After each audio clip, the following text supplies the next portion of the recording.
अब अगला केस हम देखने जा रहे हैं वीक एसिड्स का। वीक एसिड्स, तो अभी तक हमने पढ़ा था स्ट्रॉन्ग एसिड, स्ट्रॉन्ग बेसिस, उनके मिक्सचर्स और उनके एक साथ मिक्सचर। तो अब हम देखने जा रहे हैं वीक एसिड। वीक एसिड उसको कहते हैं जो अनलाइक स्ट्रॉन्ग एसिड 100% आयनाइज नहीं होते हैं और मोस्ट प्रोबेबली 10%, 5% या उससे कम होते हैं, तो इनको वीक एसिड्स कहते हैं। तो सपोज़ हमारे पास एक वीक एसिड है HA, ये है वीक एसिड, और सपोज़ ये ब्रेक होके H प्लस A- दे रहा है। ये मैंने ये सिंबल इसलिए लगा रिवर्सिबल का क्योंकि 100% आयनाइज नहीं होता और वापस से प्रोडक्ट से रिएक्टेंट बनता है, इसलिए मैंने रिवर्सिबल रिएक्शन का साइन लगाया। तो सपोज़ इसकी कॉन्सेंट्रेशन शुरू में मान लो C है, इसकी 0 है, और इक्विलिब्रियम पे मान लो इसकी कॉन्सेंट्रेशन हो गई C1 - अल्फ़ा।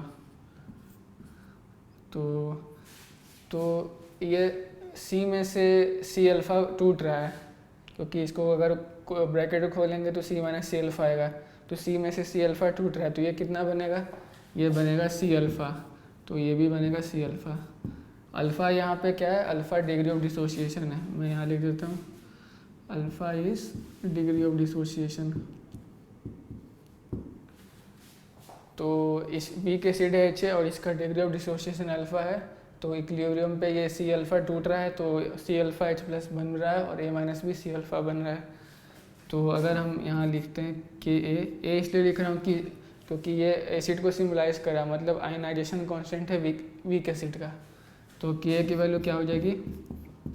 H प्लस का कॉन्सेंट्रेशन इंटू A- का कॉन्सेंट्रेशन अपॉन HA का कॉन्सेंट्रेशन एट इक्विलिब्रियम। तो ये हो जाएगा C alpha into C alpha upon C1 - alpha, तो ये हो जाएगा C alpha square upon 1 - alpha. तो ये हो गई Ka की value C alpha square upon 1 - alpha. अब चूँकि ये वीक एसिड है तो अल्फ़ा बहुत कम होता है, अराउंड 10%। अगर अल्फ़ा बहुत कम होता है मतलब less than 10%, suppose alpha is less than 10%, तो इस टर्म को हम नेगलेक्ट कर सकते हैं, मतलब 1 - अल्फ़ा को हम अप्रोक्सीमेटली 1 लिख सकते हैं। तो 1 - alpha is approximately equal to 1। तो ये K की वैल्यू क्या आ जाएगी फिर? K बराबर C अल्फ़ा स्क्वायर। तो ये हमने अप्रोक्सीमेशन लिया कब? जब अल्फ़ा की वैल्यू लेस देन 10% हो। अब देखिए 10% से लेस होना मतलब ये नहीं कि 11 होगा तो इसको नहीं मानेंगे, 11-12 भी मान सकते, लेकिन अगर काफ़ी ज़्यादा आ रही है अल्फ़ा के, सपोज 50%, 70%, तो इसको ये अप्रोक्सीमेशन वैलिड नहीं होगा। तो 10% के अराउंड अगर अल्फ़ा रहे या उससे कम रहे तो हम इस अप्रोक्सीमेशन लगा सकते हैं, इससे कैलकुलेशन सिंपल हो जाती है। तो K की वैल्यू क्या आ जाएगी? C alpha square. तो अल्फ़ा की वैल्यू क्या हो जाएगी यहाँ से? तो अल्फ़ा की वैल्यू क्या हो गई? K अपॉन C का अंडर रूट, तो अल्फ़ा की वैल्यू। तो देखिए अगर हम वॉल्यूम को बढ़ाएंगे तो कॉन्सेंट्रेशन घटेगी, तो अल्फ़ा क्या होगा? बढ़ जाएगा। तो अगर वॉल्यूम को बढ़ाएंगे तो कॉन्सेंट्रेशन जाहिर सी बातें घटेगी, क्योंकि अगर हम वॉल्यूम को बढ़ाते जाए तो चीज़ें डाइल्यूट होते जाएंगी, तो एक तरह से कह सकते हैं तो कॉन्सेंट्रेशन फिर घटने लगेगा। और यहाँ फॉर्मूले से देख रहे हैं कि concentration inversely proportional to alpha है और K तो कांस्टेंट रहता है एक पर्टिकुलर टेम्परेचर पे, तो फिर अल्फ़ा बढ़ने लगेगा। तो एक समय ऐसा आएगा कि हम वॉल्यूम को इतना बढ़ा दें कि वॉल्यूम टेंड्स टू इन्फिनिटी, मतलब इन्फिनिटी हो जाए वॉल्यूम, तो कॉन्सेंट्रेशन उस समय टेंड्स टू 0 हो जाएगा, तो अल्फ़ा क्या हो जाएगा? ऑलमोस्ट 100% का हो जाएगा। देखिए कॉन्सेंट्रेशन 0 तो मतलब एग्जैक्ट 0 तो हो नहीं सकता, इसलिए मैंने टेंड्स टू 0 लिखा है। एग्जैक्ट 0 मतलब उसमें कुछ मिलाया नहीं हमने, लेकिन मतलब अगर थोड़ा सा भी है तो कॉन्सेंट्रेशन कुछ ना कुछ होगा, लेकिन 0 नहीं होगा। लेकिन हम बोल रहे हैं टेंड्स टू 0 हो जाएगा इन्फिनाइट वॉल्यूम पे, और आयनाइजेशन 100%। मतलब अगर कोई भी वीक एसिड वाटर में डिज़ोल्व है और उसकी मैं वॉल्यूम इन्फिनाइट तक बढ़ाते जाऊँ, तो एक समय ऐसा आएगा कि वो अल्फ़ा उसके ऑलमोस्ट 100% हो जाएगी, तो हम कह सकते हैं कि उस पॉइंट पे उसकी आयनाइजेशन 100% हो गया, मतलब वो पूरा पूरा टूट रहा है, मतलब स्ट्रॉन्ग एसिड की तरह बिहेव कर रहा है। तो इसको हम लोग ऑसवाल्ड्स डाइल्यूशन लॉ कहते हैं।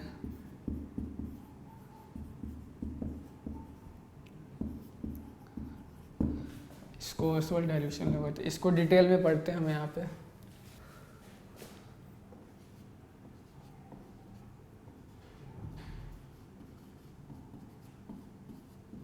ऑसवाल्ड्स डाइल्यूशन लॉ। तो ऑसवाल्ड्स डाइल्यूशन लॉ क्या कहता है? ऑसवाल्ड्स डाइल्यूशन लॉ ये कहता है कि अगर वीक इलेक्ट्रोलाइट है, इलेक्ट्रोलाइट मतलब जो आयंस में टूटते हैं, तो वीक इलेक्ट्रोलाइट को अगर हम इन्फानाइट डाइल्यूशन पे ले जाएं, मतलब उसके वॉल्यूम बढ़ाते जाए इन्फानाइट डाइल्यूशन पे, तो एक समय ऐसा आएगा कि वो 100% आयोनाइज होगा और स्ट्रॉन्ग इलेक्ट्रोलाइट की तरह बिहेव करेगा। तो मैं डेफिनेशन लिखता हूँ।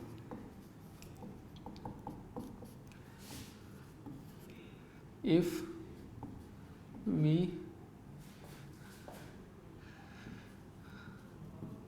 make the volume of weak electrolyte to infinity, then it will behave as a strong electrolyte.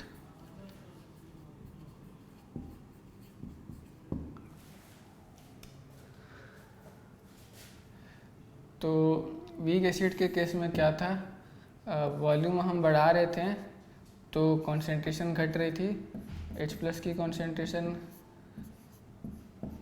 घट रही थी, और pH ऑफ कोर्स बढ़ेगा, H+ की कॉन्सेंट्रेशन घटेगी तो, और pH बढ़ेगा, लेकिन मोल्स ऑफ H+ बढ़ेगा, क्योंकि अगर देखिए HA से टूट कर H+ बन रहा है। तो अगर इन्फानाइट डाइल्यूशन पे हम कह रहे हैं कि अल्फ़ा की वैल्यू 100% अप्रोच कर रही है, तो अल्फ़ा मतलब क्या, किसी मतलब वीक एसिड का टूटने का जो मतलब आयनाइजेशन का डिग्री है, तो अल्फ़ा की वैल्यू बढ़ेगी तो ऑफ कोर्स H+ के मोल्स ज़्यादा होंगे। लेकिन हम यहाँ क्या देख रहे हैं, H+ का कॉन्सेंट्रेशन ओवरऑल घट रहा है, तो इसका मतलब क्या है, मोल्स ऑफ H+ है क्या,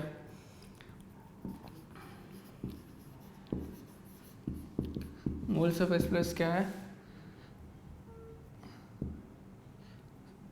moles of H+ upon volume क्या है, कॉन्सेंट्रेशन ऑफ H+। ठीक है, तो हम ये कह रहे हैं कि H+ का मोल्स बढ़ रहा है, लेकिन वॉल्यूम उससे डबल रेट से बढ़ रहा है, तो कुल मिला के ये जो रेशियो है ये घट रहा है, इसलिए H+ की कॉन्सेंट्रेशन घट रही है।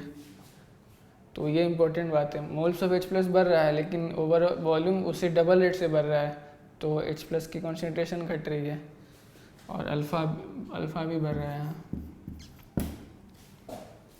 तो ये था ऑसवाल्ड्स डाइल्यूशन लॉ। तो ऑसवाल्ड डाइल्यूशन लॉ में हमने क्या देखा कि अगर वीक इलेक्ट्रोलाइट को हम इन्फानाइट डाइल्यूशन पे ले जाते हैं तो वो स्ट्रॉन्ग इलेक्ट्रोलाइट की तरह बिहेव करने लगता है, और अल्फ़ा ऑलमोस्ट 100% को अप्रोच करता है। तो इसका कर्व होता है एक, ये कॉन्सेंट्रेशन है और ये अल्फ़ा है।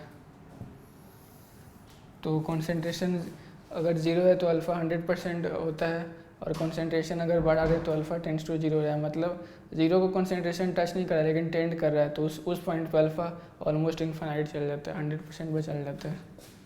तो ये हो गया। अगला केस देखते हैं, वीक बेसिस।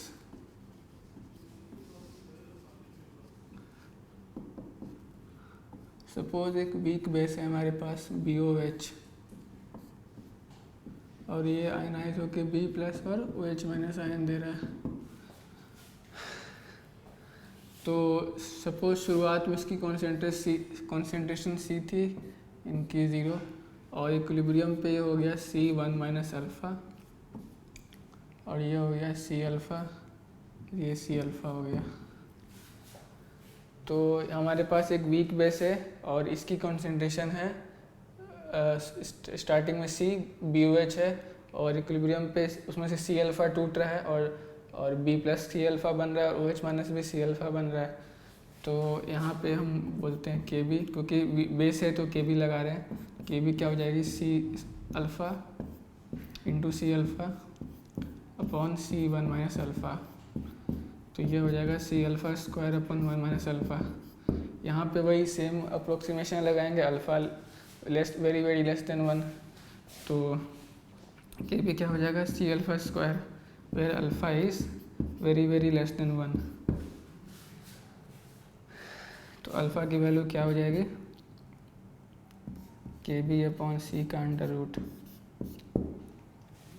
तो अल्फ़ा की वैल्यू ये हो गई।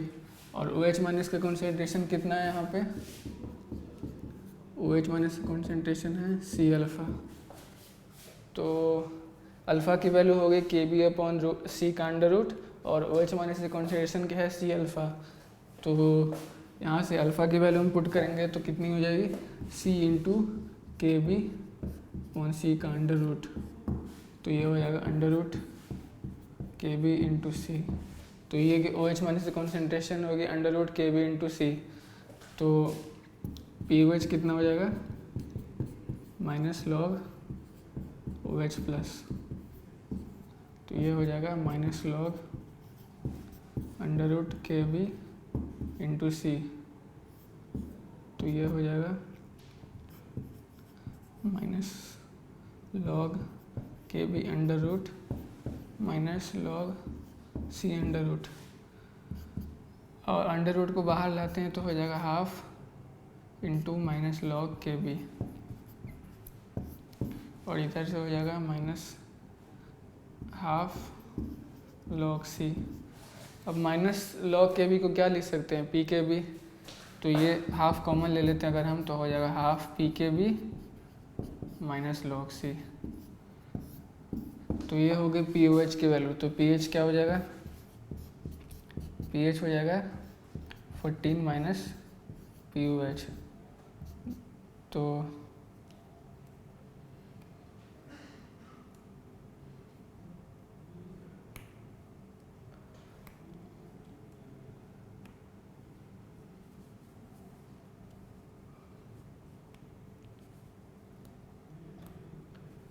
Fourteen minus p O H, तो 14 माइनस